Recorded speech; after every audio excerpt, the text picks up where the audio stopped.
তিরমিজি শরীফের 3375 নাম্বার হাদিসের বর্ণনা, 3375 নাম্বার হাদিসের বর্ণনা।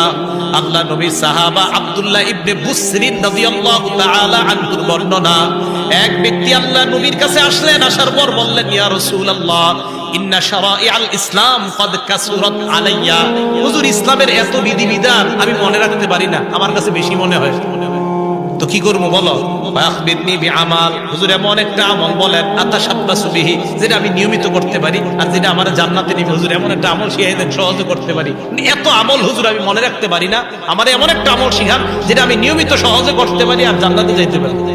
নবীজি বললেন, লা ইয়াজালু লিসানুকা রাতবাম মিন যিকরিল্লাহ, তোমার জিহ্বাটা যেন সর্বদা আল্লাহর জিকিরে তরুতাজা হয়ে যায়।